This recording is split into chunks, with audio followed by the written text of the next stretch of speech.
ओम अज्ञानतिमिरान्धस्य ज्ञानाञ्जनशलाकया चक्षुरुन्मीलितं येन तस्मै श्रीगुरुवे नमः। नमो महावदन्याय कृष्ण प्रेम प्रदायते कृष्णाय कृष्ण चैतन्य नामने गौरद्दुषे नमः। हे कृष्ण करुणा सिंधु दीन बंधो जगतपते गोपेश गोपिका कांत राधा कांत नमोस्तुते। तप्त कांचन गौरांगी राधे वृंदावनेश्वरी विश्वानुसुते देवी प्रणमामि हरिप्रिय। तवैवास्मि ना जीवामि त्वया बिना इति विज्ञाय राधे त्वं नये मां चरणान्तिकम्। गुरुवे गौरचंद्राय राधिकाय तदालये कृष्णाय कृष्ण भक्ताय तद्भक्ताय नमो नमः। वांक्षाकल्पतरुभ्यश्च कृपा सिन्धुभ्येव च पतितानां पावनेभ्यो वैष्णवेभ्यो नमो नमः। श्री कृष्ण चैतन्य प्रभु नित्यानंद श्री अद्वैत गदाधर शिवासादि श्री गौर भक्त वृंद। हरे कृष्ण कृष्ण कृष्ण हरे हरे, हरे राम राम राम हरे हरे। मैं सर्वप्रथम मध्य गुरु पाद्म पद्म परमाराध्यतम निद्रा प्रविष्ट ओम विष्णुपाद अष्टोत्तर सत श्रीमद भक्ति वेदांत श्री नारायण गोस्वामी महाराज मध्य शिक्षा गुरु पाद्म पद्म निद्रा प्रविष्ट ओम विष्णुपाद अष्टोत्तर सत श्रीमद भक्ति वेदांत श्री वामन गोसाई महाराज के अभय चरणार बिंद में अनंत कोटि दंडवत प्रणाम कर उनकी ऐति कृपा की वांछा करती हूँ। मैं ग्रंथ राजमणि श्रीमद् भागवताक मरीचि माला तदे रचिता ओम विष्णुपाद सत्यनिष्ठ भक्ति विनोद ठाकुर के चरणार बिंद में कोटि कोटि दंडवत प्रणाम कर उनकी ऐतिक कृपा की भिक्षा करती हूँ। मैं उपस्थित श्रोता मंडली वैष्णवी सभी के लिए यथा योग्य वंदन अभिवादन दंडवत करती हूँ।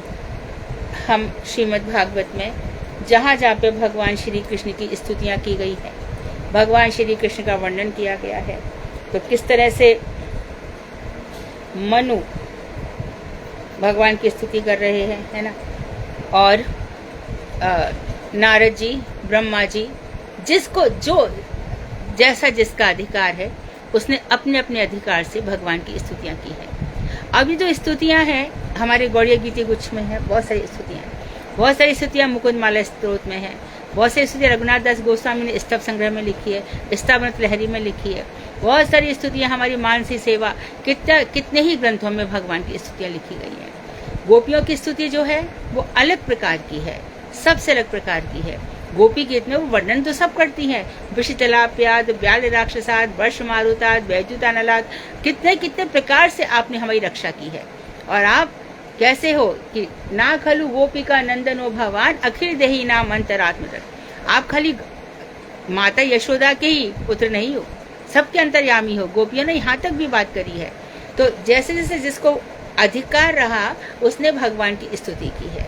तात्पर्य ये हुआ कि जब हम भजन करते हैं, अपना सुबह जप करते हैं, तो हमें भगवान की स्तुति स्तवन भी अवश्य ही करना चाहिए। कार्तिक के महीने में गुरुदेव 5 स्तुतियाँ करवाते थे, वो अक्रम अभी तक चला आ रहा है।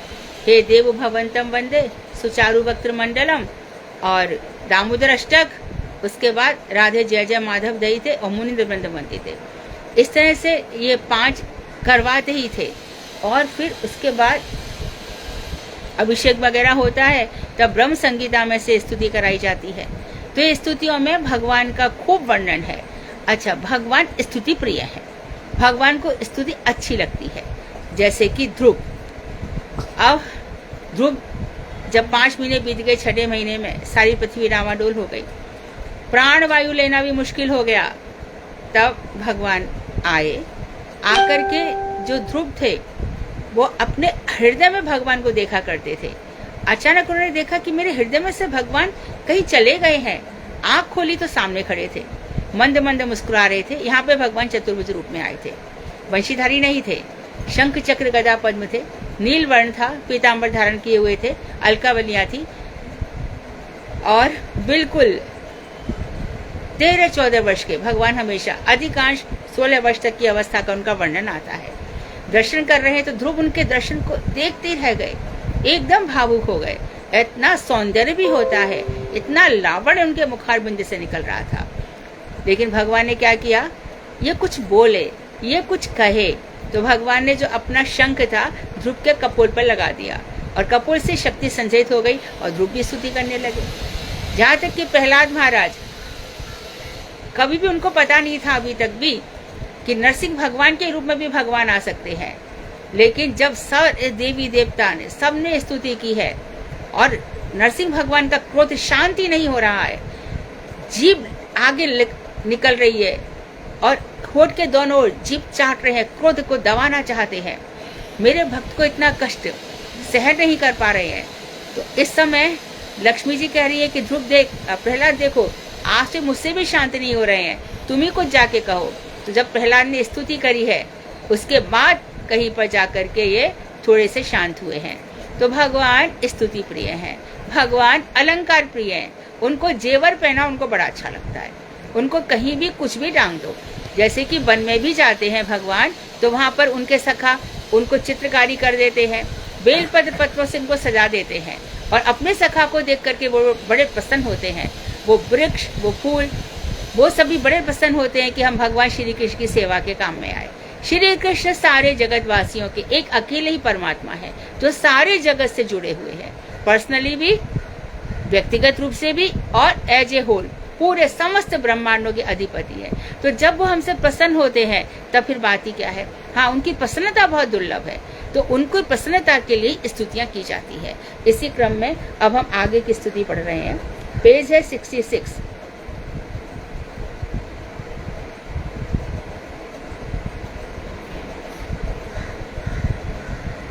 और श्लोक हमारा 32 है ना। श्रीमद् भागवत दूसरा, हाँ 32 ना, 31। अच्छा। सत्वं रजस्तमः इति निर्गुणस्य गुणात्रयाः स्थिति सर्ग निरोधेषु गृहीता मायया विभोः। आप निर्गुण हैं, तीनों गुणों से अतीत हैं, फिर भी इस जगत की सृष्टि, स्थिति तथा प्रलय में सत्व रजोत्तम नामक तीनों गुणों को भगवान अपनी स्वेच्छा से स्वीकार करते हैं। अर्थात तो ये जो माया है, माया के 3 गुण भगवान ने बना दिए। अब ये भगवान की लीला ही देखो ना, इसमें कितने सुर हैं, कितने असुर हैं, कितने दैत्य हैं, दानव है, किन्नर है, गंधर्व है, कितने ही प्रकार के 84 लाख योनियां हैं, ऐसे सब लोग चला करते हैं। तो ये भगवान की अपनी रुचि है, स्वेच्छा, अपनी इच्छा से, चाहे तो प्रलय कर देंगे और चाहे तो सृष्टि कर देंगे। लेकिन जैसे स्वेच्छा खुद की रखी है, वैसी स्वेच्छा उन्होंने जीवों को भी दे दी है। बस अंतर इतना कर दिया है कि जो शुद्ध आत्मा है वो भगवान का भजन करेगी। तो एक ऐसे भी तो लोग हैं जो किसी को दुख नहीं देते, किसी को नहीं, उससे कुछ नहीं होता, उससे कुछ भी नहीं होने वाला है। जो भगवान का वही आत्मा पवित्र मानी जाएगी। बिना भगवान के भजन के जीव शुद्ध नहीं हो सकता, क्योंकि उसको दंभ रहेगा, मैंने इसके लिए ये किया, मैंने इसके लिए ये, उसको दंभ कोई ऐसा हो ही नहीं सकता कि ना हो। यदि ऐसा होता तो त्रिनादापि सुनिचन महाप्रभु कभी नहीं कहते। तो उनके भगवान तीनों को स्वीकार कर लेते हैं और क्या करते हैं फिर, पादेषु सर्वभूतानि पुंसा स्थित पदो विदु अमृतम क्षेमम अभयम त्रिमूर्धनो अभावी त्रिमूर्धनो अधाई मूर्धसु।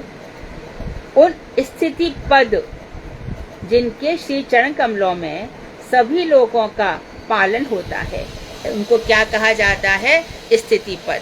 भगवान स्थिति है, स्थिति पद पर विराजमान है, अर्थात सबके हृदय में बैठकर सबका संरक्षण कर रहे हैं। जब इनकी इच्छा होगी तो उनको क्या है, रावण अंतर्यामी है, पता नहीं है कि रावण की नाभि में अमृत है, तो नाभि में बाण क्यों नहीं मार रहे, खूब पता है इनको, खूब अच्छे से पता है, परंतु भक्त की महिमा दिखा रहे हैं। विभीषण कह रहे हैं कि नाथ, बार बार आप इसके सिर काटते हो, बार बार सिर जुड़ जाता है, इसकी 20 भुजाएं बार बार आके जुड़ जाती हैं, और ये कितना अट्टहास करता है, जोर जोर से हंसता है। आप बताएं आपको एक बात। हाँ विभीषण बोलिए। इनकी नाभि में अमृत है, आप इसके नाभि कुंड में जो अमृत भरा पड़ा है वहां पर अपना एकदम बाण चला दीजिए, जिससे इसका सारा अमृत सूख जाए। तभी से एक कहावत फैल गई है, घर का भेदी लंका ढाए। तो ये जो रावण है, इसको विभीषण समझाया करते थे कि रावण क्यों युद्ध करता है, तू किसी की शक्ति को क्यों छीन लाया है, पर असुर रावण सुनता नहीं था। इसी प्रकार से शास्त्र हैं, सबके लिए हैं, परंतु असुर इन शास्त्रों को नहीं सुनते। उनको व्यभिचार करना है, उनको ड्रिंक्स करने हैं, उनको होटलों में जाना है, उनको जीवन को बर्बाद करना है। वो नहीं सुनेंगे कितना भी कहा जाए। तो स्थिति पद है भगवान तो सभी लोगों का पालन करते हैं। पुरुष की 4 पाद विभूति कल्पित होती है, अर्थात यह ब्रह्मांड 4 पादों में से एक पाद विभूति है और केवल ब्रह्मांड में ही जीवों का वास नहीं। पहले इसको स्पष्ट कर लेते हैं। जो भगवान के एक विभूति है जिसके 4 पार्ट्स हैं। तो ऐश्वर्य जो है भगवान का, जिसमें सब आ जाएगा, नदी पर्वत सरोवर, खाली रुपया पैसा हीरे चांदी नहीं, सभी कुछ आ जाएगा। सारी की सारी प्रकृति का सौंदर्य आ जाएगा। लेह लद्दाख स्विट्जरलैंड और कौन कौन सी सुंदर जगह है, सब की सब जितना भी ये विभूति और सौंदर्य है, गंगोत्री यमुनोत्री हिमालय, ये सब भगवान की एक 1 पार्ट है संपूर्ण लोगों को मिला करके। और 3 पार्ट जो ऐश्वर्य है वो वहां पे रखा हुआ है। किशोरी जी को प्रकृति पसंद है तो हमारे गोलोक धाम में क्या बह रही है, यमुना जी बह रही है। और रुक्मणी को महल पसंद है तो वहां स्वर्ण के महल बने हुए हैं। किशोरी जी के जो घाट हैं वृंदावन के, वो मड़ियों से बने हुए हैं, लेकिन मड़ियों से बने हुए, मड़ियों से जड़ित घाटों पे यमुना नीलकमल, बहुत सुंदर नीलकमल है, उत्पल है, नीलोत्पल है, नीलकमल है, सफेद पुंडरीक सफेद कमल है, कितने ही प्रकार के मृणाल है उन कमलों के अंदर। तो इस तरह से जिसको जैसा पसंद है ऐसा। तो किशोरी जी जब भगवान कुरुक्षेत्र में भगवान श्री कृष्ण से मिलती है तो क्या कहती है, कृष्ण ये वही सब कुछ, वही अंधेरी रात है, वही चांदनी है, वही रेवा नदी का किनारा है, सब कुछ वही है, लेकिन कृष्ण वृंदावन नहीं है। तो वृंदा देवी इस वन को सुशोभित करती हैं, सजाती हैं। उनकी सेवा क्या है, भगवान श्री कृष्ण राधा के लिए अनुकूल वातावरण तैयार करना। इसी प्रकार से हमारे भक्त लोग भी क्या करते हैं, आज तो ठाकुर जी का मंदिर सजाया जाए, अनुकूल, एकदम अनुकूल। आज ठाकुर जी को तुलसी जी ले आओ, तुलसी जी से पूरा मंडप सजा दो, सुंदर सुंदर फूल लगा दो बीच में।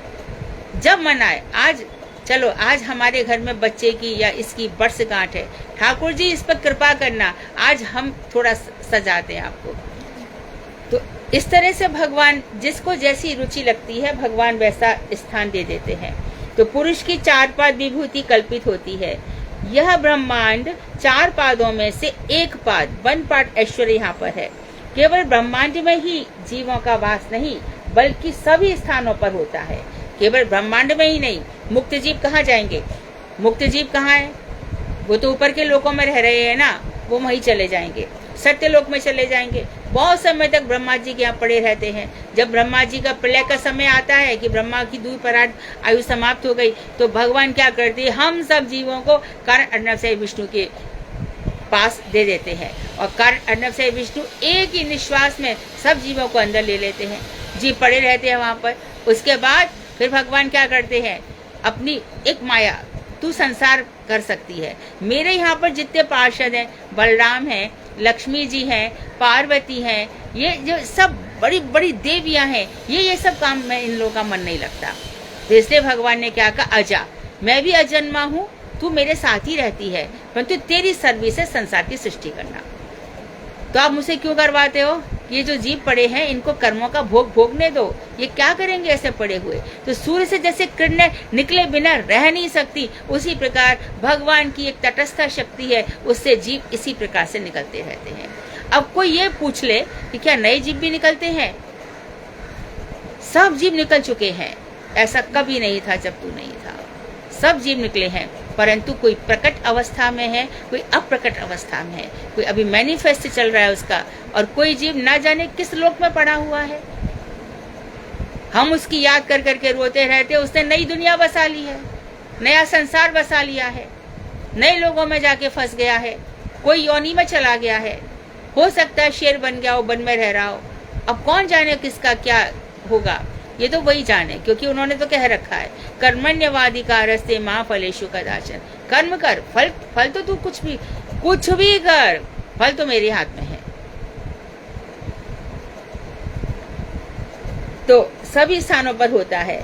अमृत, क्षेम और अभय, यह 3 ऊर्ध्व स्थानीय त्रिपद है। तो त्रिपद जो ऊर्ध्व स्थान में क्या मिलेगा, वहां पर नश्वर नहीं होता कुछ।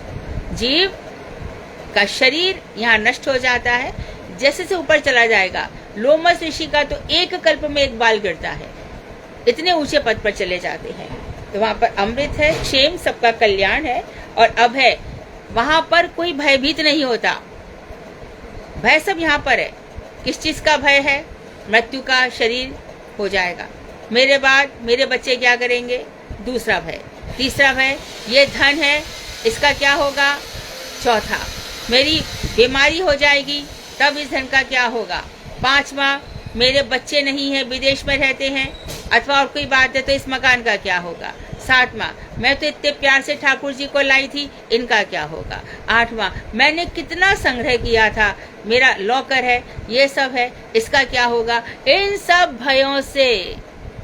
भयों से जीव भयभीत रहता है हमेशा। और जो कुछ भी मैं कर रहा हूँ, मैं नहीं जानता इसका मुझे क्या फल मिलेगा, क्या मैं जो कर रहा हूँ वो ठीक है, क्या उससे मेरा कल्याण हो सकता है, क्या मेरे पास जो कमाई आ रही है वो शुभ तो है, अशुभ तो नहीं है। मैं आज यहाँ से वृंदावन जा रही हूँ, पीछे से कोई मेरे घर पर आक्रमण तो नहीं कर देगा। इस बार मैं 1 महीने कार्तिक मास में रहूंगी, 15 दिन 12 दिन नवदीप में रहूंगी, कोई यहाँ पे चोरी तो नहीं कर लेगा। इतने सारे भयों से भयभीत रहता है। किसी को भी बीमार देख लिया, सुन लिया इसको कैंसर है, अरे भैया मैं भी एक दफा टेस्ट करा लूं। किसी को सुन लिया उसको ये बीमारी है, पहले मैं तो टेस्ट करा लूं। इन्हीं सब, लेकिन भगवान श्री कृष्ण के भक्त वो क्या सोचेंगे, मेरा भजन ऐसा कब होगा जब रघुनाथ दास गोस्वामी भजन कर रहे थे, ऐसा कब होगा जब जगन्नाथ बाबा जी महाराज को 25 पैसे भी सहन नहीं हुए थे। बिहारी, मैं आगे बढ़ नहीं पा रहा हूँ, कुछ संग्रह तो नहीं किया तूने, हाँ 25 पैसे हैं, फेंक दे। तो इन सब को फॉलो करेंगे, इन सब का पालन करेंगे तो भक्ति का कुछ प्रवेश होगा, वो भी कभी ना कभी, तुरंत हो जाएगा ऐसा भी नहीं है। हजारों करोड़ों वर्षों से मन है ना, ये मन चंचल है, ये कहाँ शांत होता है। होते होते मनस्वी बनते हैं, मन हमारे कंट्रोल में होता है। फिर जिसका मन कंट्रोल में हो जाता है, फिर वो जो चाहता है वो होता है। ये भगवान श्री कृष्ण है।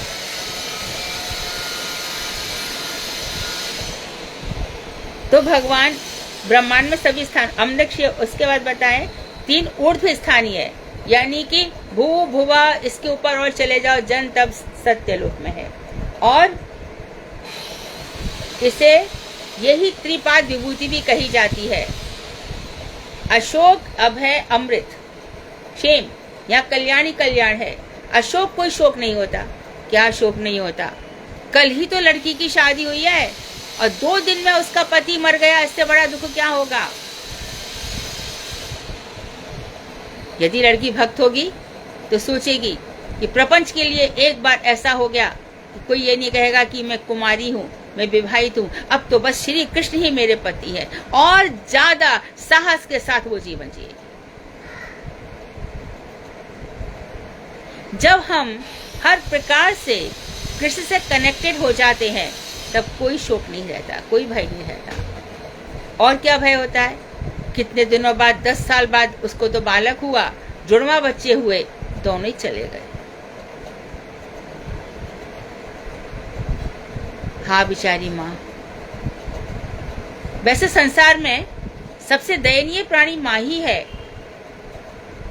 बच्चों की डांट खाती है, जो मन आए बच्चे कहते हैं, फिर भी उनके पीछे पड़ी रहती है, बेटा खा ले, बेटा ये कर ले। सबसे बुरी स्थिति माँ की होती है। और माँ की ममता सांसारिक प्रपंच में खूब गाई गई है। ये माँ ही होती है जो बच्चा मारेगा तो भी सोचेगा मेरे बच्चे को कुछ नहीं हुआ।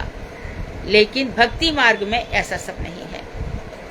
वहां पर माँ वही है जो अपने बच्चे को भजन सिखाती है, भक्ति सिखाती है, जैसा कि हम शिवा सागर में देखते हैं और चित्रकेतु महाराज के ऐसी कई प्रसंग है। भक्ति प्रज्ञान केशव गोसाई महाराज का भी देखा जाता है। चतुर्दश भुवन में यह अधस्त पाद भगवान की माइक विभूति है। तो 3 पद उन्होंने ऊपर के ले लिए, तो ये ले लिए उन्होंने, बैकुंठ ले लिया, बैकुंठ के ऊपर द्वारका, वृंदावन, मथुरा, इस तरह से ले लिया। बाकी जो नीचे के अधम, नीचे के जो 14 लोक हैं, 14 भुवन में ये जो अधस्त, अधस्त मतलब नीचे का जो पाद है, यह भगवान की माइक विभूति है। ये एक पाद विभूति है जो भगवान की माया ने ऐसा जाल फैला रखा है कि इस माया से मनुष्य ऊपर उठ ही नहीं पाता। बड़ी भारी है माया। देवी हैषा गुणमयी मम माया दुरतया माँ में भी ये प्रपद्यन्ते। मेरी माया, इसको पार करना बहुत मुश्किल है, तो क्या करे भाई, मेरी शरण में आ जाओ। तो अच्छी बात है, सरल है। ये माया कभी रुलाती है, कभी हंसाती है, कभी नीचा दिखाती है, कभी अपमान कराती है, कभी पैसों से लाद देती है, कभी सारा पैसा निकाल देती है, हजारों प्रकार के कष्ट दिलवा देती है। कभी सुखों की ऐसी बाढ़ आ जाती है कि सुख पे सुख, अचानक एक दिन सब कुछ धराशायी हो जाता है, कुछ नहीं बचता। ये सब माया के खेल हैं। तो उक्त ऊर्ध्व त्रिपाद विभूति ही भगवान की चित्त विभूति है। त्रिपाद विभूति को चित्त विभूति कहा जाएगा, और संसार की जो एक पाद विभूति है वो माइक विभूति है। श्रीमद् भागवत के दूसरे स्कंध के 5वें अध्याय का 14वां श्लोक, द्रव्यम कर्म च कालश्च स्वभावो जीव एव च वासुदेवात् परो ब्रह्मन् नाचान्योऽर्थोऽस्ति तत्वतः। और सुनो, द्रव्य सामग्री, कर्म, काल, स्वभाव और जीव, ये 5 चीजें हैं, ये 5 अर्थ हैं। द्रव्य मनुष्य का कर्म, काल मनुष्य का स्वभाव और जीव, ये 5। और तत्वतः ये सब भगवान वासुदेव से पृथक नहीं है, उनसे ही निकले हैं। श्री वासुदेव की जीव शक्ति से जीव और जड़ शक्ति तथा माया शक्ति से अन्य 4 अर्थात द्रव्य, कर्म, काल और स्वभाव, ये 4 प्रकाशित होते हैं। शक्ति शक्तिमान वस्तु से पृथक नहीं है। तो जो शक्तियां हैं भगवान की, शक्तिमान है तो शक्ति है। शक्तिमान यदि शक्ति में अपनी शक्ति आरोपित नहीं करेगा तो सृष्टि कैसे चलेगी? तो ये दोनों एक ही है। दोनों देखो, एक ही भगवत वस्तु की 2 शक्तियां हैं, जीव तथा माया। अब भगवत वस्तु की 2 शक्तियां हैं, जीव और माया, दोनों ही भगवान से निकले हैं, दोनों ही भगवान से निकले हैं। परंतु एक सुगरिया है ना, सुअर फीमेल सुअर है ना, कितने सारे बच्चे पाल लेती है और बड़े आनंद से लेटी रहती है। बच्चे उसका दूध पीते रहते हैं और वो बड़े आनंद में है। उसको कह दो कि तेरा कल्याण हो जाएगा तो निकल, अरे नहीं, अच्छा है, मेरे बच्चे हैं सब। इसी प्रकार से फीमेल डॉग है ना, ऐसी बच्चों उसको उसी में आनंद आता रहता है। ये भगवान की माया है। अब वो डॉग और उनको इतना आनंद में मनुष्य देखता है, अरे कुत्ता मेरे घर में ही होना चाहिए, मर गए। अरे महाभारत में कहा है पशुओं को मत पालो, नरक जाना पड़ेगा। पशु में क्या बुराई है? इसमें भी तो भगवान बसते हैं ना, इनमें भी तो इंसान है। हाँ है, परंतु तू एक कुत्ते में आसक्ति क्यों रख रहा है? सब में भगवान देखना, सारे कुत्तों को पाल। है तेरी हिम्मत तो चल, तेरी गली का कुत्ता क्यों रो रहा है? उसको पहले खिला के आ। तो कोई बिल्ली पाल लेता है, कोई खरगोश पाल लेता है, किसी किसी के घर में कछुआ होते हैं, कोई घर में मछली घर रख के मछलियां पाल लेता है। इस प्रकार से मनुष्य अनोखे अनोखे शौक पाल लेता है। ये सब माया है, ये सब माया है। ये भगवान से जो निकली है ये सारी चीजें, जीव तथा माया। तो माया में ये फंसा रहता है, बड़े भारी माया का फैलाव है। एक काम करो, एक मेरी पत्नी है, गुरुजी मुझे ऐसी आज्ञा और दे दो कि मेरी एक पत्नी और हो जाए।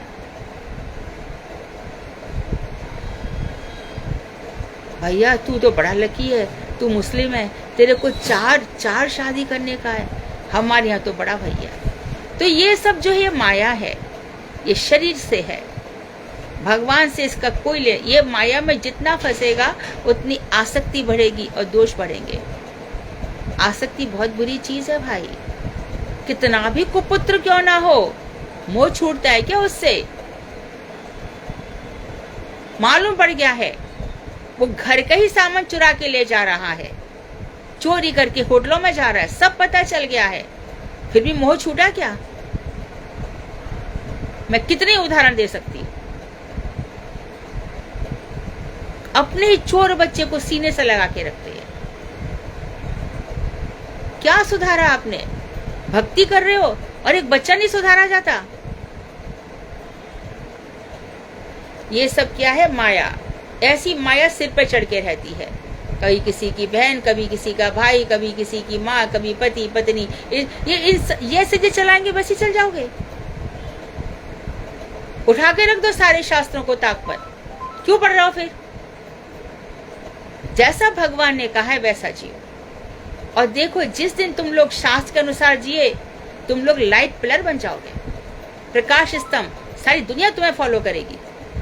जो तुम्हें विरोधी लग रहे हैं ना, वो 1-2 साल लगेंगे, तुम्हारे पास आकर के बैठेंगे, हमें बताओ हमारा कल्याण कैसे होगा।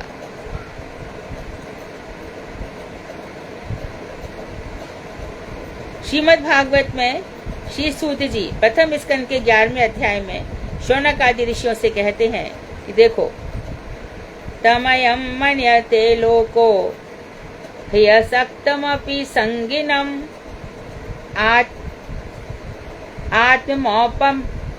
आत्मौपमेन मनुजम व्याप्रणवानम यतो बुधाः। साधारण माया मुक्त, माया से मोहित जीव अपने साथ भगवान की तुलना करते हैं। क्या सोचते हैं? कैसे तुलना करते हैं? कि कृष्ण भी हमारे समान साधारण मनुष्य हैं, वो भी संसार चक्र में फंसे हुए हैं। ऐसे लोग श्री कृष्ण तत्व को नहीं समझेंगे। अतः जड़ गुणों से सत्वरस्तम से अनासक्त तत्व भगवान को यथार्थ रूप में नहीं समझ पाने के कारण वे उन्हें भी अपने जैसा विषयी भोगी मान बैठते हैं। साधारण लोग ऐसे भी होते हैं। कृष्ण ने भी तो जन्म लिया था, कृष्ण ने भी तो रास किया था। रामलीला, रासलीला को कृष्णलीला नहीं कहते, देखो रासलीला कहते हैं। आराम से आनंद है ना। रास क्या? रसानाम समूह इति रासः। रसों का समूह है, उसको रास कहते हैं। और क्या है रास? हल्लसिक नृत्य।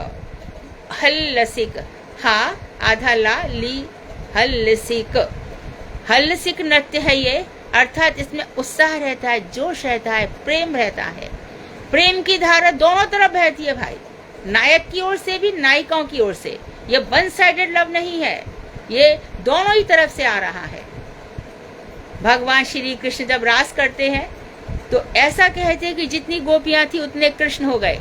ऐसा भी कहा जाता है कि एक श्री कृष्ण इतनी स्फूर्ति से सब गोपियों के साथ घूमे जैसे कि अलात चक्र होता है, मशाल, इसको फटा ऐसे से घुमाता है तो लगता है कि वो घूम ही रही है चारों तरफ।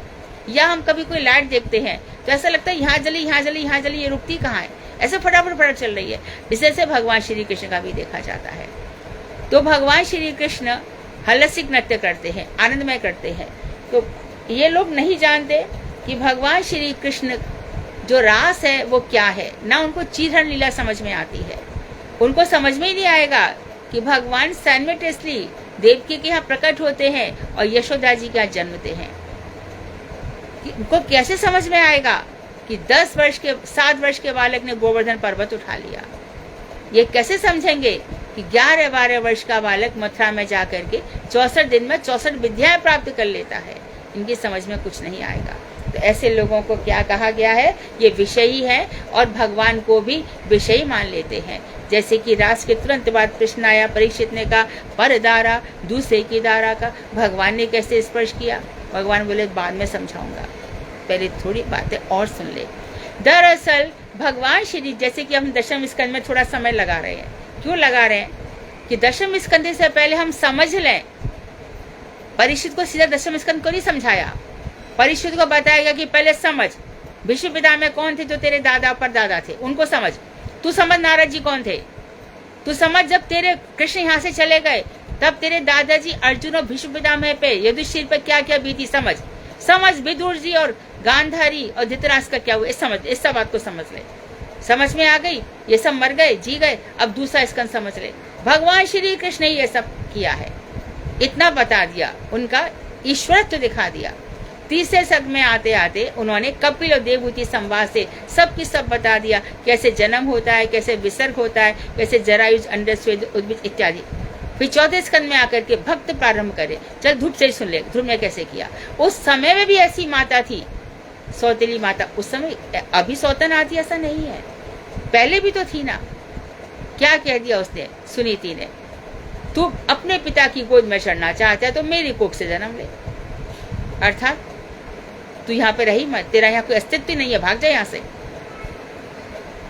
और 5वें स्कंद तक आते आते, अभी हम जब द्वितीय स्कंद प्रारंभ हो जाएगा तो हम पंचम स्कंद बताएंगे। तब बताएंगे कि कैसे 7 लोग नीचे हैं, कैसे 7 लोग ऊपर हैं, कैसे शिशुमार चक्र है, कैसे रहुगण को हमारे ये भरत मुनि, हमारे जड़ भरत किस तरह से रहुगण को समझाते हैं। 6ठे स्कंद तक आते आते जब नरक का वर्णन होता है, परीक्षित घबराते हैं कि मुझे तो ऐसा कोई शुद्ध दिखता नहीं जिसको नरक नहीं मिले। तब भगवान आके कहते कि देख, एक नाम सकृत, एक नाम भी यदि ले लिया तो उद्धार हो जाएगा। तो 7वां स्कंद हो जाता है। 8वां स्कंद आते आते एकदम सुखदेव जी फटाफट राजाओं का वर्णन करते हैं। 9वें स्कंद में मनवंतरों का, 8वें स्कंद में मनवंतर और 9वें स्कंद में ईशानु कथा, भगवान श्री राम का वर्णन करते हैं। 1.5 से पौने 2 अध्याय में समाप्त कर देते हैं, बड़ी बड़ी भारी बातें बताकर। अब दशम आता है, अब कृष्ण की लीला 90 अध्याय में है। हम 90 लोगों से बुलवाएंगे। 11वें का तो हमने कुछ टच किया है। दत्तात्रेय के 24 गुरु शायद अभी भी बाकी है, वो भी हम शुरू कर देंगे। इतने सुंदर सुंदर प्रसंग सुनो। 12वें स्कंद में मार्कंडेय ऋषि का सुनो, कैसी माया देखी उन्होंने। तो इस तरह से श्रीमद् भागवत है।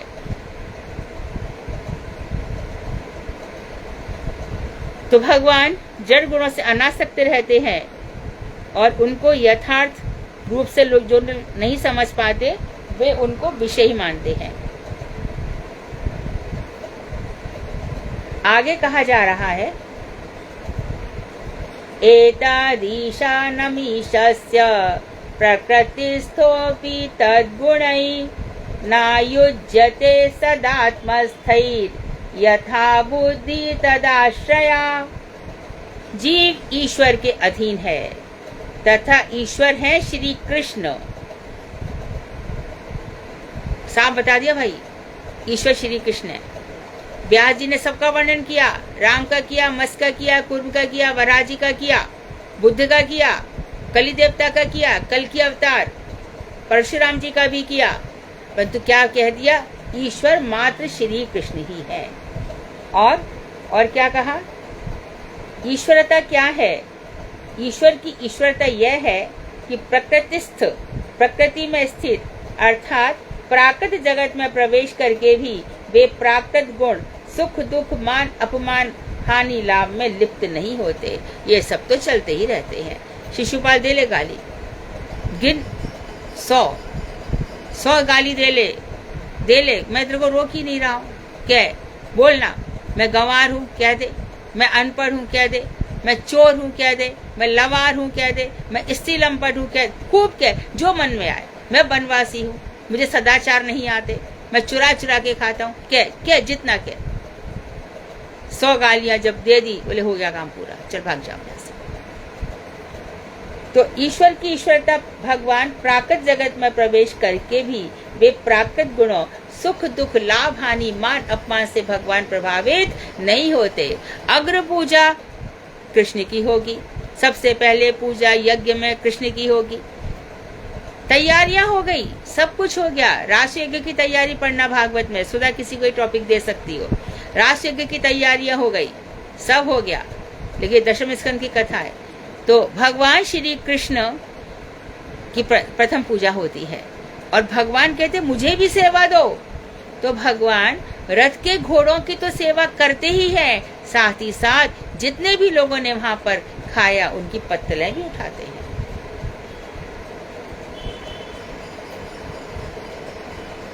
कार्तिक मास वगैरह में जाते हो ना, तैयार रहा करो, थोड़ी मंदिर की सफाई कर दें, थोड़ा पोंछा मार दें।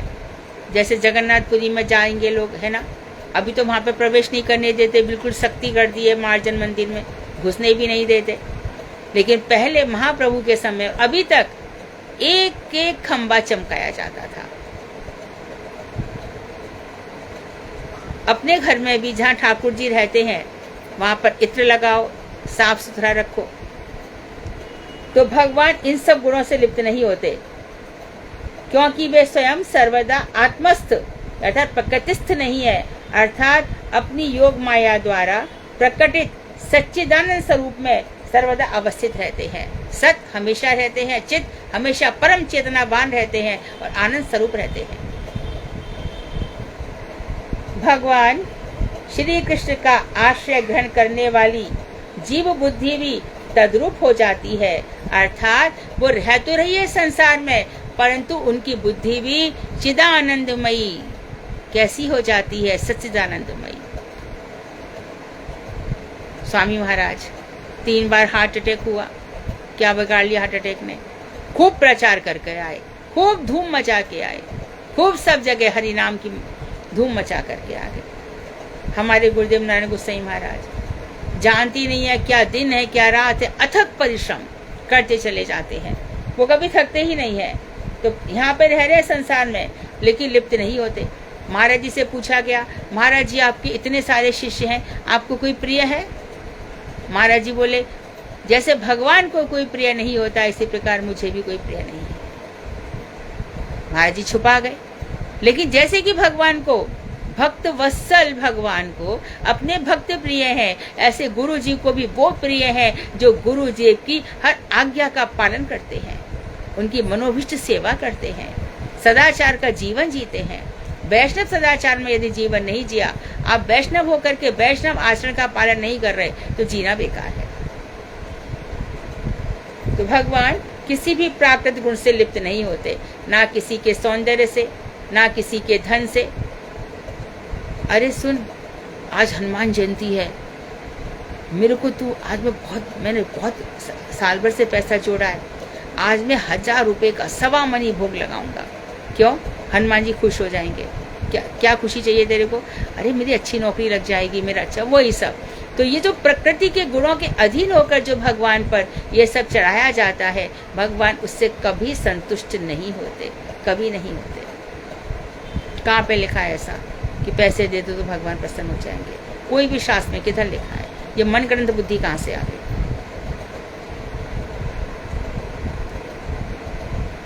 इसलिए कोई भी आचरण करने से पहले, कुछ भी फॉलो करने से पहले देखो कि क्या भगवान मेरी इस सेवा से संतुष्ट होंगे।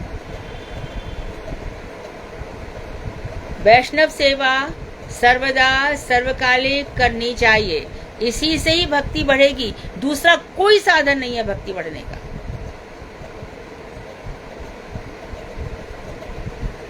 साधु संग सर्व शास्त्र कहे, और लव मात्र साधु संग सर्व सिद्धि है। वैष्णव मात्र के संग से सर्व सिद्धि होती है। श्रीमद् भागवत में श्री सदाशिव सती से कहते हैं, हमारे शिव जी क्या कह रहे हैं सती से?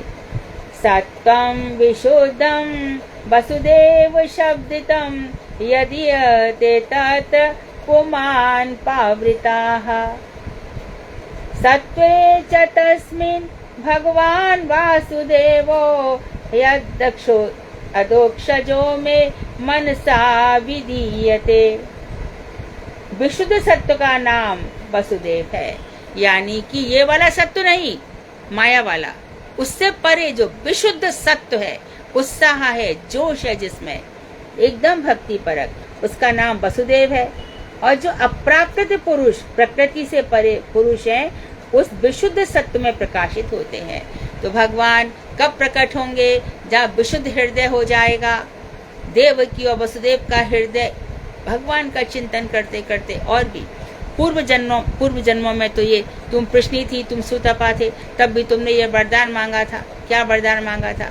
कि तुम्हारे जैसा पुत्र हो, मेरे जैसा तो मैं ही हूँ, इसलिए मैं तुम्हारा पुत्र बनकर आ गया।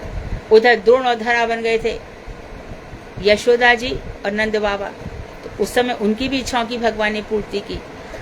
तो प्राकृत गुणों से अतीत भगवान इसी प्रकार से भजन करते करते हमारे हृदय जब विशुद्ध सत्य, ये वाला सत्य नहीं, संसारी वाला, मैं सत्य तो बोल रही थी, मैं कहाँ क्रोध करती हूँ, मैं तो मौन रहती हूँ।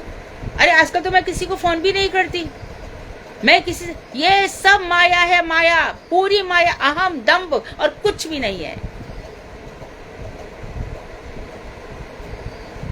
वैष्णव सेवा में तत्पर रहना चाहिए। ये दंभ थोड़ी ऐसी चला जाएगा, यहां से वहां हिले भी तो वैष्णव सेवा नहीं है, बिल्कुल नहीं है। उनकी मनोविष्ट सेवा की क्या? मन में आता भी नहीं है कि वैष्णवों के मन में क्या चल रहा होगा, हम क्या करें ऐसा। उदाहरण देना चाहूंगी, मठ में श्रीमद् भागवत पारायण हो रहा था, ठीक है, हो रहा था। अचानक ही गुरुदेव से कहा, गुरुदेव विद्वत सभा होनी चाहिए। गुरुदेव के श्री मुख से क्या शब्द निकले, ये तो ये मेरा मनोविष्ट है, मैं चाहता हूं। ये ना कहा गया, ना कोई बात हुई, एक मन ने दूसरे मन को संचित किया। उसके पीछे है वैष्णव सेवा, वैष्णव की महिमा जानना, वैष्णव क्या हमारे जीवन में कर सकते हैं, इस तत्व को समझने की कोशिश करना। जब हमारे यहाँ तीर्थ महाराज आए थे ना, शिवानंद प्रभु, तो कितने थे? 13-14 वर्ष के बालक थे। निश्चित रूप से पढ़ाई कितनी की होगी? 6वां 7वां 8वां, उतना ही पढ़े थे। और मठ में रहते थे और गुरुदेव नाम ध्यान करते थे।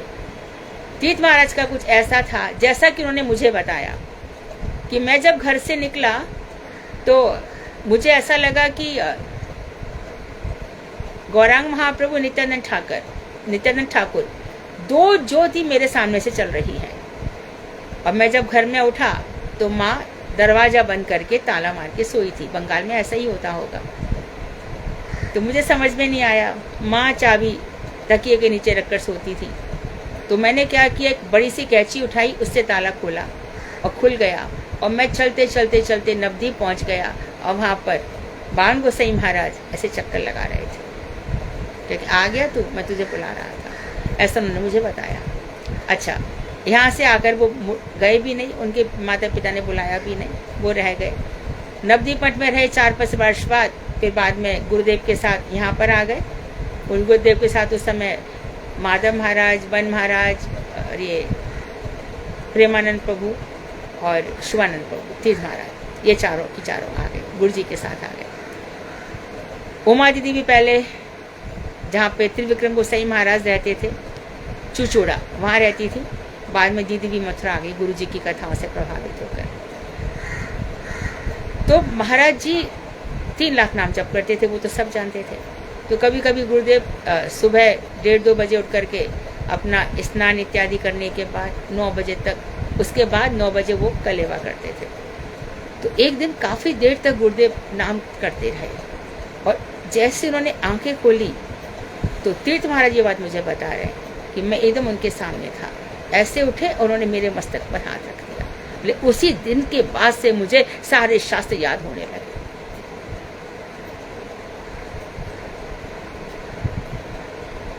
मुझे भी जब वेदांत का काम दिया, गुरुदेव गोवर्धन पर उठे, जब मंच से आए तो रास्ते में दोनों, वहां से लेके उनके कक्ष तक अपार भीड़ लगी हुई है। मैं थोड़ा सा बीच में ही खड़ी थी। महाराज जी ने एकदम अपना माला उठाया और मेरे गले में पहना दिया। तब से मुझको ऐसा लगता है, तो ये गुरु वर्ग क्यों प्रसन्न हो किसी से, क्या करे? सच बात कह रही हूं, विशुद्ध सत्य है, इसीलिए मैंने कहा इसमें जरा भी लोभ होगा, कपट होगा, प्रतिष्ठा की आशा होगी, दुनिया मेरा नाम जाने, मेरा, ये सब होगा ना, कुछ नहीं रह पाएगा, ना इस लोक में ना उस लोक में, सब खत्म हो जाएगा। महापुरुषों की सेवा बड़े भाग्य से मिलती है कि इतनी सी भी हो जाए। अपना हृदय विशुद्ध रखो। अब ये नारायण गोसाई महाराज तो फिर से आएंगे नहीं, और फिर से तो ये भागवत लिखी नहीं जाएगी, फिर से तो ये सब कुछ नहीं होगा, लेकिन ये अवश्य होगा कि भागवत हमारे हृदय में प्रकट होगी। अक्षर अक्षर हमारे हृदय पर नृत्य करेगा, एक एक शब्द में अमृत भरा होगा, इसकी अनुभूति हमें होगी।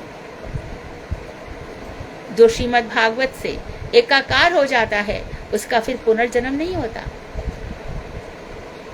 ये सब शास्त्रों की बातें हैं।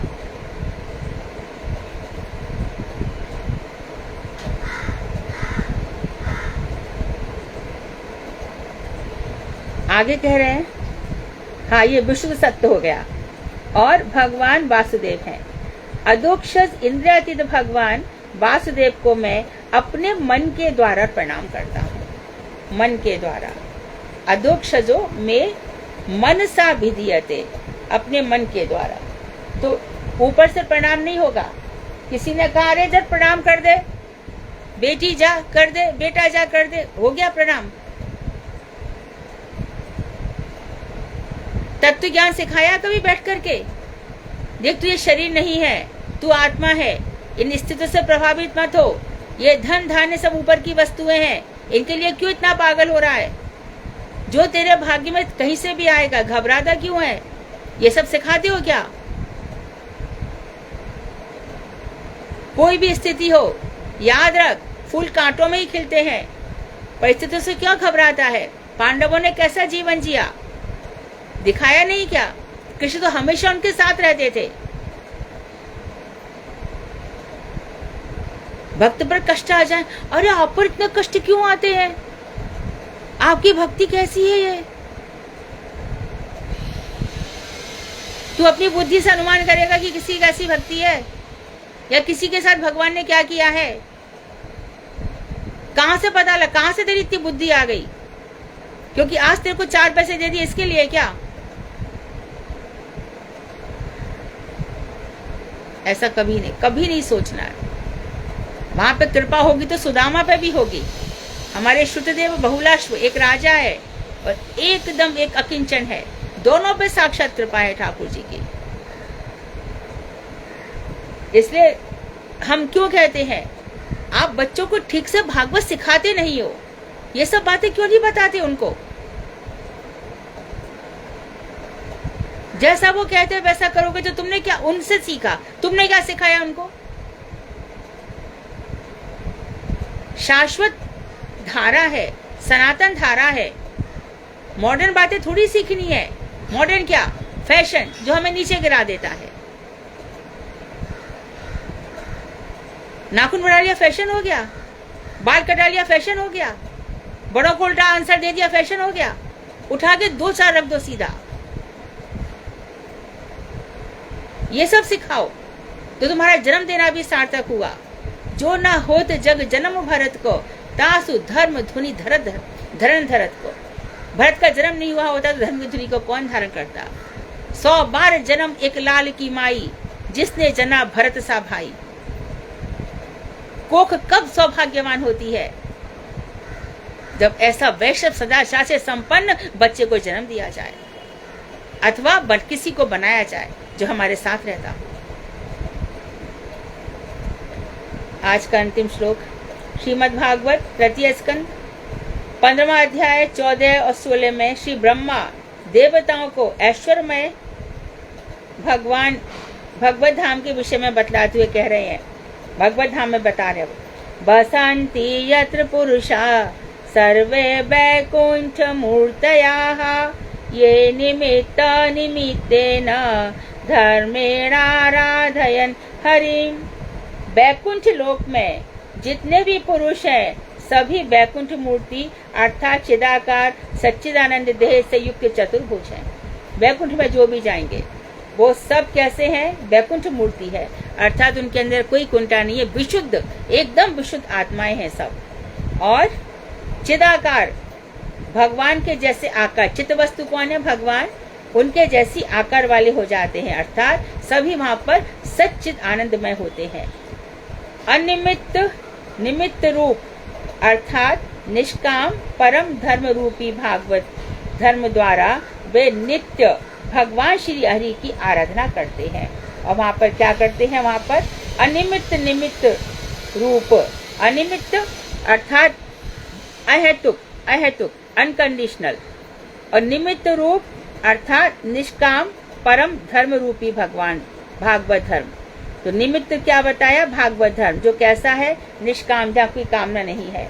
ऐसे परम धर्म रूपी भागवत धर्म द्वारा वे नित्य भगवान श्री हरि की आराधना करते हैं।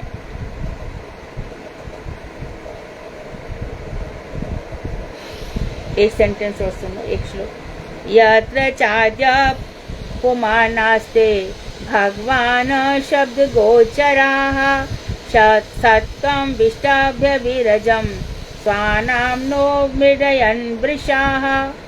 उस धाम में आद्य पुरुष, सबसे पहले आदि पुरुष भगवत शब्द वेदांत द्वारा ही गोचर पर ब्रह्म विराजमान है।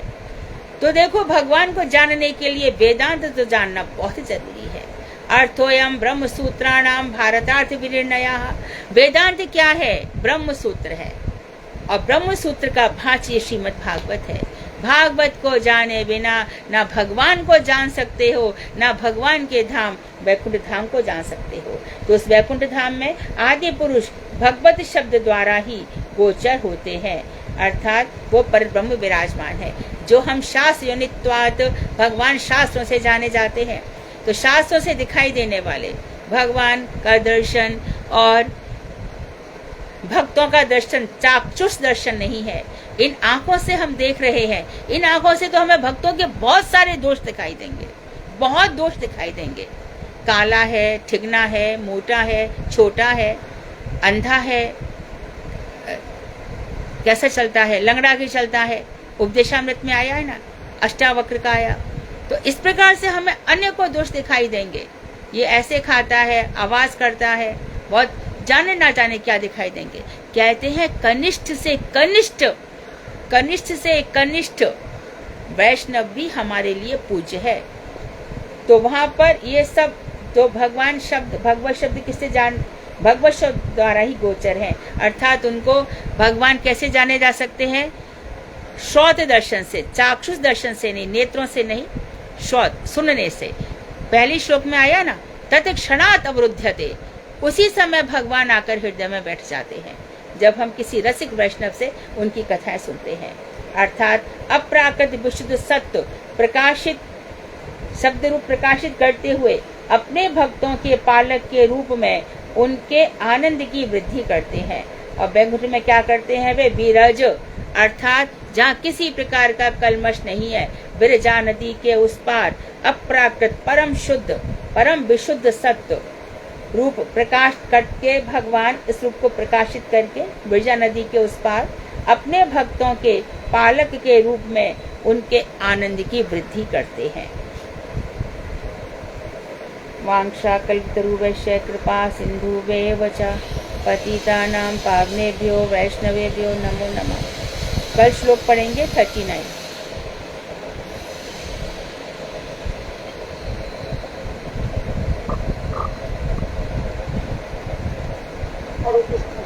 हाँ जी, धन्यवाद जी। दीदी, यहाँ पर श्लोक संख्या 36 में वसुदेव और वासुदेव में दीदी क्या अंतर बताया गया है? वसुदेव का बेटा वासुदेव, धृतराष्ट्र का पुत्र धातराष्ट्र, कैकेयी राजा की बेटी कैकेयी, गर्ग मुनि की बेटी गार्गी, वसुदेव का बेटा वासुदेव। जैसे इसमें लिखा है कि विशुद्ध तत्व का नाम वसुदेव है। हाँ। और जो अप्राकृत पुरुष उस विशुद्ध तत्व में प्रकाशित होते हैं। हाँ, अप्राकृत वस्तु भगवान वासुदेव का प्रकाशित होंगे जब जहाँ पर विशुद्ध सत्व होगा। तो वसुदेव का हृदय विशुद्ध सत्व से भरा पड़ा है, वहीं पर भगवान प्रकाशित हुए वासुदेव के नाम से। विष्णु से संबंधित वैष्णव गणेश से संबंधित गणपत्य, देवी से संबंधित सब कौन हो जाएंगे? शाक्त। जी जी जी। ये चार जो ये बताया कि पुरुष की 4 पाद विभूति, जी 4 पाद विभूति, एक विभूति माया नीचे है, और क्षेम, अमृत, अमृत क्षेम, और अशोक, अभय और अभय, ये 3 पाद ऊपर के लोकों में है। बाकी 14 लोकों में माया है। 3 पाद विभूति भगवान ने ऊपर रखी है, वहां माया नहीं है। माया इन 14 लोकों में चल रही है।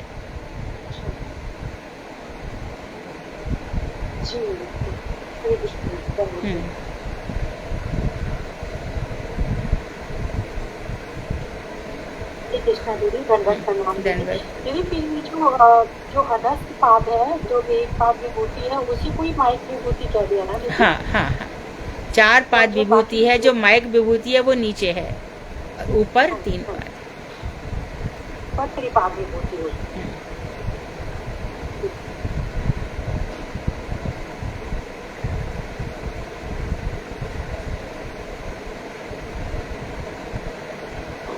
हरे कृष्णा दीदी, दंडवत प्रणाम। हाँ दीदी, कल मैंने जैसे कहा था नरसिंह देव की कथा के बारे में 22 तारीख को, तो दीदी मैं इसमें चेक कर रही थी, इनके 2 अध्याय हैं सप्तम स्कंद में, अष्टम और नवम। तो वो एक दिन में नहीं हो पाएंगे दीदी, क्योंकि सबकी स्तुति है, तो उसमें बहुत ज्यादा वो नहीं होगा। ये 2 दिन चलेगा दीदी? हाँ वो तो है, वो तो सही बात है, सबने आके स्तुति की है। हाँ तो आप उतना ले सकती हैं, प्रकट हुए और प्रहलाद जी ने जो स्तुति की उतना पाठ ले सकती हैं। नहीं दीदी, मुझे करने में कुछ नहीं, मैं केवल आपको बता रही हूँ कि मतलब 2 दिन चलेगा ये, बाकी जैसे आप कहेंगे वैसे। आप उस दिन तो इतना ही लीजिए बस। हाँ, प्रहलाद की स्तुति और उनका प्राकट्य, पहले प्राकट्य फिर प्रहलाद द्वारा स्तुति। ठीक है दीदी, ये कह रहे हैं ना? ठीक है दीदी। इसमें एक ये था श्री चारणा ऊंचू, ये चारणा कौन है? चारण बंदी जन होते हैं जो भगवान की स्तुति करते हैं। बंदी चारण, ये जो चारण थे ना, जिन्होंने ये लक्ष्मीबाई के लिए भी गाते थे, मागध सूत बंदी चारण, खूब लड़ी मर्दानी वह, तो ये सब चारण लोग जो स्तुति वाक्य करते रहते हैं, इनको चारण कहते हैं। और एक दीदी इसमें वर्ड आया था वैतालिका, बेताल, तो ताल बेताल वाला। हाँ, जो बेताल लोग होते हैं। ठीक है। हरे कृष्ण जी, नमो प्रणाम। ये श्लोक नंबर 35 में बोले कि भगवान स्वयं सर्वदास्त अर्थात अपनी योग माया द्वारा प्रकटित सच्चिदानंद स्वरूप, तो योग माया के द्वारा सच्चिदानंद स्वरूप प्रकट होता है। हाँ, भगवान योग माया ही भगवान के स्वरूप को प्रकट करती है, ये ठीक है। जो कुछ भी है योग माया के द्वारा ही प्रकाशित है।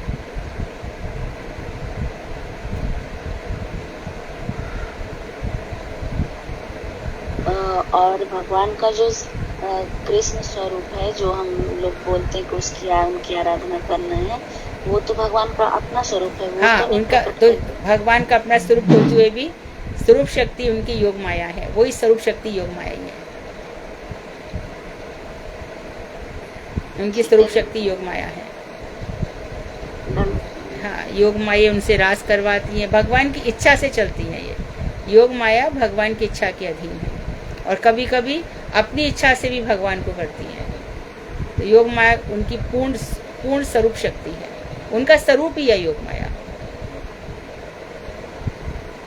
और दीदी, ये जो जगन्नाथ जी बलराम सुभद्रा हैं, तो उसमें क्या सुभद्रा योग माया का रूप है? हाँ, उनका प्रकाश है, सही है।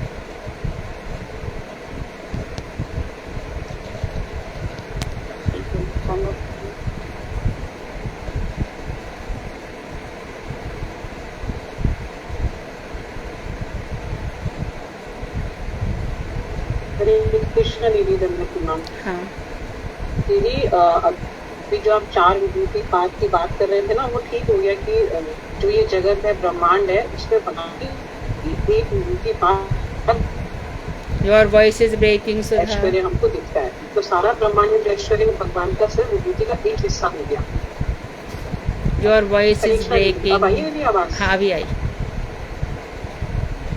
पूछिए। अभी आई मेरी? हाँ अभी आ रही है। हाँ जी। हाँ, मैं ये पूछ रही थी कि जो ये 4 विभूति पात की जो भी बात चल रही है, उसमें एक विभूति पात उनका जो ऐश्वर्य है वो सारा ब्रह्मांड हो गया, ये जगत मतलब अनंत कोटि ब्रह्मांड, एक ब्रह्मांड नहीं, अनंत कोटि ब्रह्मांड। जो नश्वर जगत जितने ये सब माया के द्वारा चालित है। एक पाद विभूति है माया, और अशोक अभय अमृत, ये 3 पाद विभूति है बिरजा नदी के उस पार। जो आपने कहा कि भूप हुआ स्वाहा ऊपर के लोगों में है, 3 लोगों में। हाँ ये सब नहीं, ये पूर्व स्वा ये सब भी इसी में आ जाएंगे, माया में। ऊपर जो बिरजा नदी के उस पार है, वैकुंठ धाम, गोलोक इत्यादि। वैकुंठ, द्वारका, मथुरा, वृंदावन। हाँ ये सब जो होंगे। हाँ माँ भय नहीं है, शोक नहीं 14 है। लोग है, ये सब माइक है। हाँ ये सब माइक है, ये सब इसी में तो सब में जीव घूमता रहता है। जी।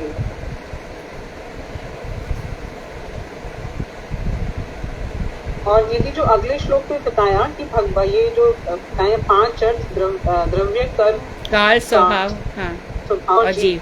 हाँ इसका क्या अर्थ ये है? 5 मिलकर के ठीक जब जीव का जन्म होता है तो उसके साथ काल भी रहता है, कर्म भी रहता है, जीव का स्वभाव रहता है, और इन 5 को मिलकर के जीव की जीवन यात्रा चलती है। द्रव्य अर्थात जो भी उसने कर्म किए हुए होते हैं, और उसका ये जो शरीर है, स्थूल शरीर, मन, बुद्धि, चित्त, अहंकार, ये सब द्रव्य में आ जाएंगे। तो यहाँ जीव के संगठन की बात हो रही है, इसका मतलब जीव के संगठन, जीव हाँ, में क्या क्या है। बिल्कुल बिल्कुल। ठीक है दीदी, हरे कृष्णा दीदी। हरे कृष्ण।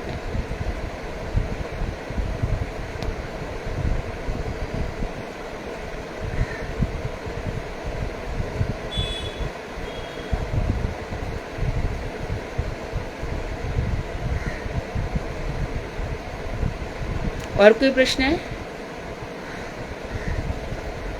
ठीक है, भागवत कथा सुधा कौन बोलेगा आज? हरे कृष्णा दीदी, सत्ववत का क्या मतलब होता है? सत्व का क्या मतलब है? सत्य पूछ रही हो? हाँ, जो विशुद्ध सत्व में सत्व का क्या मतलब? जो सांसारिक सत्य, माया के 3 गुण होते हैं, ये सत्वगुण, तमोगुण, रजोगुण। लेकिन जो माया के जो सत्वगुण है उससे अतीत जो विशुद्ध सत्व है, यहाँ पर एकदम हृदय प्रकाशित होता है भक्ति से, वो सत्वगुण से नहीं होता, विशुद्ध सत्व से होता है।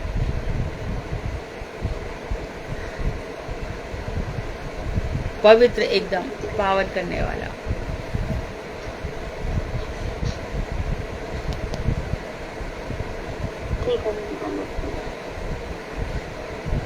ये माया का सत्वगुण वाला सत्व नहीं है, ये माया से भी परे, वो सब माइक गुण है, ये विशुद्ध सत्व है।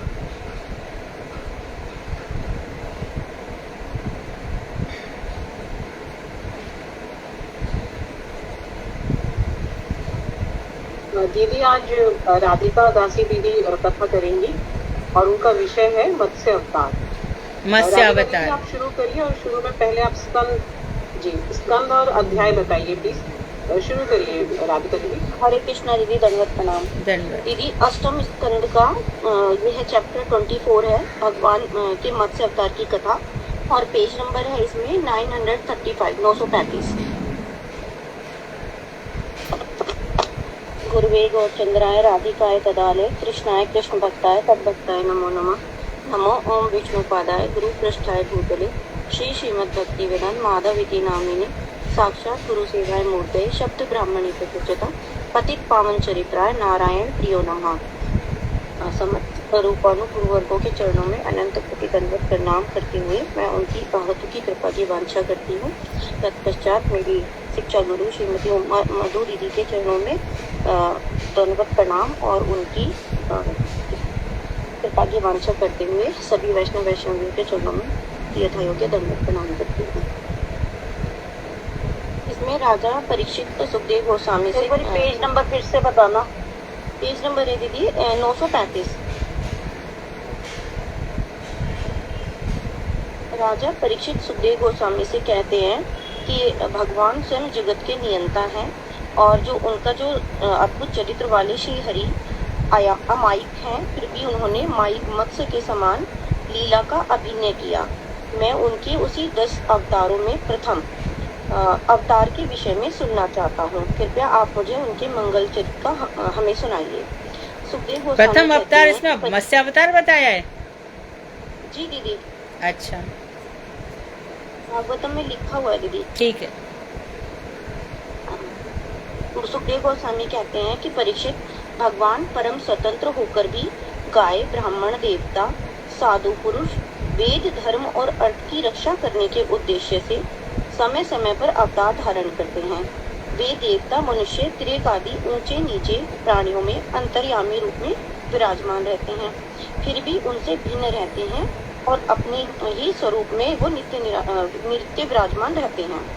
राजन, पिछले कल्प के अंत में अर्थात ब्रह्मा का दिन समाप्त होने पर उनकी निद्रा के समय नैमित्तिक प्रलय हुआ था।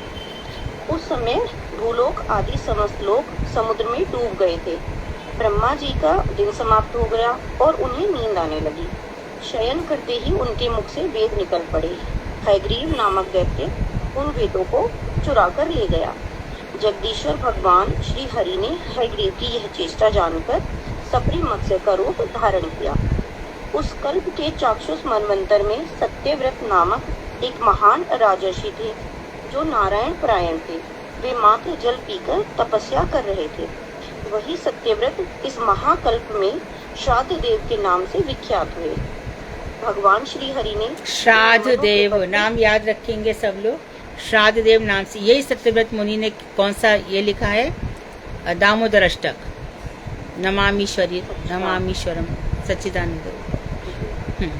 भगवान श्री हरि ने इन्हें मनु के पद पर अधिष्ठित किया। जी कुछ कह रहे थे दीदी? नैमित्तिक प्रलय क्या होता है? जिसमें सब कुछ लीन हो गया, किसी निमित्त को लेकर के सब कुछ प्रलय हो जाता है, ये नैमित्तिक प्रलय है। इसमें सब कुछ डूब गया, सब कुछ समाप्त हो गया। जी, एक समय राजर्षि सत्यव्रत कृतमाला नाम की नदी के जल में तर्पण करते समय उनकी अंजलि में एक छोटी सी मछली आ गई। सत्यव्रत ने उसी समय उस मछली को नदी के जल में छोड़ दिया। तब उस मछली ने बड़े कातर स्वर में कहा, हे राजन, आप दीनवत्सल हैं। जल में रहने वाले जंतु अपने जाति बंधुओं को ही खा डालते हैं। आपने मुझे किस लिए नदी के जल में छोड़ दिया? मुझे बहुत डर लग रहा है। सत्यव्रत नहीं जानते थे कि उनके इष्ट देव ने ही मत्स्य रूप धारण किया है। उन्होंने मन ही मन मछली की रक्षा करने का निश्चय किया। मछली के करुणा भरे वचनों को सुनकर वे उसे अपने कमंडलू में रखकर अपने आश्रम में ले आए। वह मछली एक रात में ही इतनी अधिक बढ़ गई और कमंडलू का जो छोटा सा कमंडलू था वो उनके लिए छोटा पड़ने लगा। तब उसने राजा से कहा, हे राजन, मैं इसमें स्वतंत्रता पूर्वक विचरण नहीं कर पा रही हूँ और मुझे इस कष्ट से निकालकर मुझे उचित स्थान प्रदान करें। तब राजा ने उसे एक बड़े जल से भरे विशाल कुएं में डाल दिया। वह मछली एक ही मुहूर्त में बढ़कर 3 हाथ की हो गई। उस कुएं में भी वह सुखपूर्वक वास नहीं कर पा रही थी। तब राजा ने उसे कुएं के जल से उठाकर सरोवर में डाल दिया। उसके बाद वह मछली पुनः इतनी बढ़ गई कि उसने मत्स्य का रूप धारण कर लिया और अपने शरीर से संपूर्ण सरोवर को घेर लिया। फिर सरोवर भी उसे कम पड़ने लगा। मत्स्य ने फिर कहा, हे राजन, सरोवर का जल सीमित है, मेरे रहने के लिए पर्याप्त नहीं है, अतः आप मुझे किसी अक्षय महाहृद में रख दीजिए। इस प्रकार राजा मत्स्य को जितने भी अगाध सरोवर में रखते उनका शरीर और भी विशाल होता जाता। अंततः उन्होंने उसे अपरिमेय महामत्स्य को महासमुद्र में डाल दिया। समुद्र में डालते समय मत्स्य ने कहा, हे वीर, इस समुद्र में तो बड़े बड़े बलशाली मगर आदि जल जंतु मुझे खा डालेंगे, अतः वहाँ मुझे छोड़ना आपके लिए उपयुक्त नहीं है। मत्स्य रूपी भगवान के रमणीय वचनों से राजा मुग्ध हो गए और कहने लगे, आप मत्स्य रूप धारण करके हमें इस प्रकार मोहित कर रहे हैं। आप हैं कौन? एक ही दिन में आपने 100 योजन विस्तार वाले सरोवर को आच्छादित कर लिया। निश्चय ही आप साक्षात सर्वशक्तिमान अविनाशी भगवान नारायण श्री हरि हैं। समस्त जीवों पर कृपा करने के लिए इस समय आपने जलचर का स्वरूप धारण किया है। हे भगवान विष्णु, आप जगत की सृष्टि, स्थिति एवं विनाश करने वाले हैं। मैं आपको प्रणाम करता हूँ। आपके सभी लीला अवतार प्राणियों की कल्याण के लिए होते हैं, तथापि यह जानने की इच्छा करता हूँ कि आपने मत्स्य अवतार किस लिए धारण किया है, जो बहुत ही अद्भुत है। तब भगवान ने उनका कल्याण करने तथा समुद्र के अगाध जल में विहार करने की इच्छा से उनसे कहा, हे अर्दिमन राजन, आज से 7वें दिन भूलोक, ध्रुवलोक आदि तीनों लोग समुद्र में डूब जाएंगे। जब तीनों लोग प्रलय जल में निमग्न होने लगेंगे, तब मेरी प्रेरणा से एक विशाल नौका तुम्हारे समीप उपस्थित होगी। तब तुम समस्त प्रकार की औषधियाँ, धान्य एवं विविध प्रकार के बीजों को एकत्र करके नाव में आरोपित कर देना। इसके बाद सप्तऋषियों एवं समस्त प्रकार के जंतुओं के साथ मिलकर उस विशाल नौका पर सवार होकर बिना घबराहट के प्रलय समुद्र में विचरण करना। उस समय ऋषियों का ब्रह्म तेज ही एकमात्र प्रकाश होगा और मैं वहीं उस समीप ही उपस्थित रहूंगा। तुम वासुकी महासर्प के सहारे से उस नाव को मेरे सींगों से बांध देना। ब्रह्मा की रात्रि होने तक मैं उस नाव को खींचते हुए प्रलय समुद्र में विचरण करता रहूंगा। उस समय तुम मुझसे प्रश्न करोगे और मैं तुम्हें उत्तर दूंगा। मेरे अनुग्रह से पर ब्रह्म शब्द द्वारा संकेतित मेरी महिमा, मेरा स्वरूप तुम्हारे हृदय में प्रकट हो जाएगा और तुम मेरे तत्व को यथार्थ रूप से जान सकोगे। भगवान श्री हरि राजा सत्यव्रत को आदेश देकर अंतर्ध्यान हो गए। सत्यव्रत भगवान के दिए हुए समय पर की प्रतीक्षा करने लगे। राजर्षि उस समय कुशों का अग्रभाग पूर्व दिशा की ओर किया और स्वयं उत्तर पूर्व की ओर मुख करके बैठ गए और मत्स्य रूपी भगवान श्री हरि के चरणों का हृदय में ध्यान करने लगे। तभी प्रलयकालीन मेघों ने बरसना आरंभ कर दिया, जिससे समुद्र अपनी मर्यादा छोड़कर ऊपर की ओर बढ़ने लगा और सारी पृथ्वी जलमग्न हो गई। राजा को भगवान का आदेश स्मरण हुआ और नौका भी वहां पर उपस्थित हो गई। राजा धान्य, औषधि तथा अन्य बीजों को लेकर सप्तऋषियों के साथ नौका पर सवार हो गए। ऋषियों के कहने पर राजा भगवान का ध्यान करने लगे और तभी मत्स्य भगवान प्रकट हो गए। उनका शरीर 4 लाख कोस का था और उनके सिर पर बड़ा भारी सींग भी था। राजा ने वासुकी नाग रूप रज्जु से मत्स्य के सींग से उस नौका को बांध दिया और प्रसन्न मन से श्री हरि की स्तुति करने लगे। राजा ने कहा, हे मधुसूदन, इस जगत में जिनका आत्मज्ञान अनादि अविद्या के द्वारा ढक गया है, वे इस अविद्या मूलक संसार के तीनों तापों से उत्पन्न कष्टों का ही भोग करते हैं। बद्धजीव सुख प्राप्ति की आशा से सकाम कर्मों को करते हैं और केवल दुख ही प्राप्त करते हैं, परंतु जो सुकृतिवश भक्ति की ओर उन्मुख होते हैं, वे साधु एवं आचार्यों के द्वारा संरक्षित होकर आपको प्राप्त करते हैं। जिस प्रकार सोने और चांदी के मल को अग्नि में जलाकर सोना और चांदी को स्वच्छ किया जाता है, उसी प्रकार आपकी सेवा के द्वारा जीव अपने अंतःकरण के मल का त्याग करके अपने वास्तविक स्वरूप को प्राप्त करते हैं। जगत के सभी देवता, गुरु और अन्यान्य सभी जीव एक साथ मिलकर कृपा करें तो भी वे आपकी कृपा के 10,000वें अंश के एक भाग की भी बराबरी नहीं कर सकते। हम आत्म तत्व को जानने के इच्छुक हैं। प्राकृत ज्ञान से संपन्न गुरु अपने शिष्य को अर्थ, काम आदि की बुद्धि प्रदान करता है, जिससे शिष्य अधिक दुर्लभित अज्ञानता को ही प्राप्त करता जाता है। परंतु आप तो अव्यर्थ सनातन ज्ञान का उपदेश देने वाले हैं, समस्त लोगों के सुहृदय हैं, प्रिय ईश्वर और आत्मा हैं। आप ही परम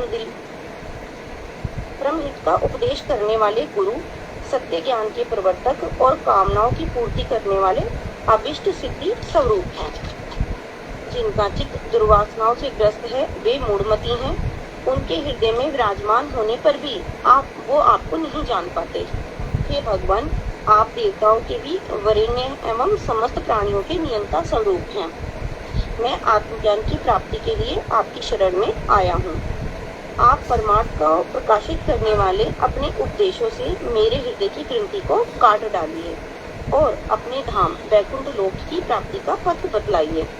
तब मत्स्य रूपी भगवान ने सत्यव्रत को पर ब्रह्म का तत्वपूर्ण उपदेश दिया और दिव्य सांख्य योग, भक्ति योग तथा क्रियाओं का प्रतिपादन करने वाली पुराण संहिता का वर्णन किया। उसके साथ ही परम गोपनीय अपने आत्म तत्व का भी उपदेश दिया। ये सभी उपदेश मत्स्य पुराण में उल्लिखित हैं। भगवान द्वारा वर्णित आत्म तत्व स्वरूप एवं सनातन ब्रह्म तत्व को सुनकर राजा सत्यव्रत तथा ऋषियों के सभी जो पर ब्रह्म तत्व के विषय में संदेह थे वे दूर हो गए। इसके पश्चात स्वयंभू मनु मनवंतर के प्रलय का अंत होने पर भगवान श्री हरि ने हयग्रीव असुर का संहार कर डाला और ब्रह्मा के नींद से जागने पर उन वेदों को उन्हें प्रदान कर दिया। राजा सत्यव्रत ने इस वर्तमान कल्प में वैवत्स्य मनु के रूप में जन्म ग्रहण किया। जो मत्स्य रूपी भगवान विष्णु और राजर्षि सत्यव्रत के इस संवाद को सुनता है वह समस्त पापों से मुक्त हो जाता है और जो मनुष्य भगवान श्री हरि के मत्स्य अवतार का प्रत्येक दिन कीर्तन करता है उसके सभी संकल्प सिद्ध हो जाते हैं और वह उत्तम गति प्राप्त करता है। वांछा कल्पतरुभ्यः से कृपा सिंधु भैरव पतिका नाम पावनेभ्यो वैष्णवेभ्यो नमः। ठीक है, बहुत बढ़िया, बहुत अच्छा। कल किसकी बारी है? दीदी कल अनुराधा दीदी बोलेंगी, अनुराधा दासी दीदी अक्कम वाली। टॉपिक क्या है उनका? विराट पुरुष की व्याख्या। अच्छा अच्छा, ठीक है। कीर्तन मत्स्य अवतार का भगवान का प्रथम अवतार है। कौन सा? हाँ, ऐसे क्रम थोड़ा बदला है, जबकि उनका वराह अवतार प्रथम है, लेकिन मत्स्य अवतार पहले माना जा सकता है क्योंकि पहले जलचर हुए, वो पहले जल में आए और उसके बाद फिर थल, तो पहले ये मत्स्य और फिर उसके बाद कच्छप अवतार के बाद फिर वराह अवतार, जल और थल, इस प्रकार से भी वर्णन होता है। लेकिन दीदी हो सकता है मुझे समझ में आया जो प्रथम स्कंद है, हाँ, उसमें उसके तृतीय अध्याय में जहाँ भगवान के अवतारों की कथा आ रही है सारी, वहाँ पर तो मत्स्य अवतार उनका 10वां अवतार बताया हुआ। हालांकि हम अगर बाहर ग्रंथ में फोटो देखें तो फोटो उसी ऑर्डर में कि पहले जल में फिर थल में, हाँ, इसी प्रकार से। तो उस हिसाब से मत्स्य अवतार पहले मान लेना चाहिए, फिर कच्छप अवतार और फिर जो शुकर अवतार है जल और थल दोनों में।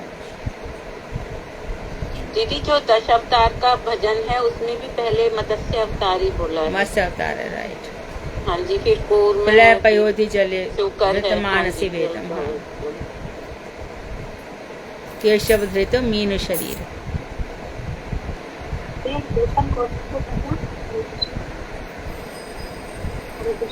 हाँ, कीर्तन बोली छोटा सा।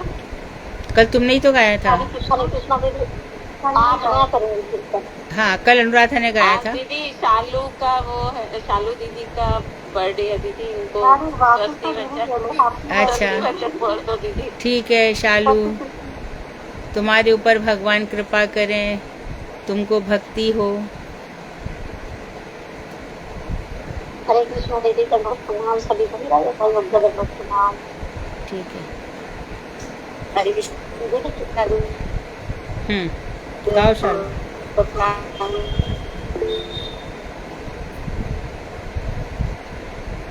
कीर्तन दीदी। हाँ, बोलो ना। सोने आँखी साधो मुझे बल साध जाना, रूप कृपाए नील रुदाल चराना। प्रभु सनातन गौर परिवार, सबे मिली वांछा पूर्ण कर अमर। तेरो पेर कृपा जिन हम प्रति है, ते पद यार श्री महाशय।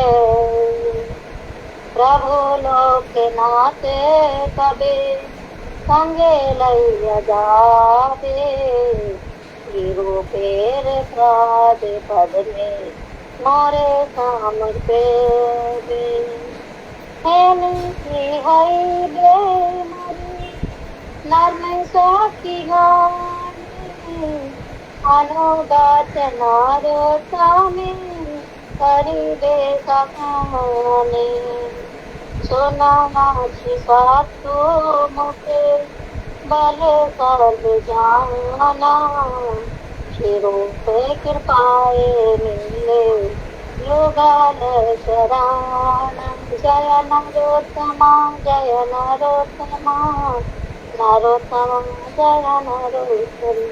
हरे कृष्ण बुद्धि धर्म। इसका अर्थ भी बोल दो शालू। मैंने हरे कृष्ण शालू जी की तरफ पेज पर पोस्ट किया है, पेज नंबर 29 ठीक है। मैंने साधुओं के श्री मुख से सुना है कि श्री रूप गोस्वामी की कृपा से ही राधा कृष्ण युगल के चरण कमलों की प्राप्ति होती है। हे श्री सनातन गोस्वामी एवं श्री महाप्रभु के अन्य पार्षद वृंद, आप सब लोग मिलकर कृपा पूर्वक मेरी अभिलाषा पूर्ण कीजिए कि श्री रूप गोस्वामी की मुझ पर भी कृपा हो जाए तथा वे मुझे अपने श्री चरणों में आश्रय प्रदान करेंगे, क्योंकि श्री रूप गोस्वामी के श्री चरणों में जिसे शरण प्राप्त हो जाती है वे ही महात्मा पुण्य हैं। श्री नरोत्तम दास ठाकुर अभिलाषा करते हैं कि वह दिन कब आएगा जब श्री लोकनाथ दास गोस्वामी मुझे अपने साथ ले जाकर श्री रूप गोस्वामी के श्री रूप मंजरी श्री चरणों में समर्पित कर देंगे तथा श्री राधा जी की नरम शक्तियाँ अपने अनुगत जानकर मुझ पर शासन करेगी। हरे कृष्ण जी की। ठीक है, बढ़िया। वांछाकल्पतरुवैश्य कृपा सिन्धुभ्येव च पतितानां पावनेभ्यो वैष्णवेभ्यो नमो नमः। हरे कृष्ण दीदी धन्यवाद।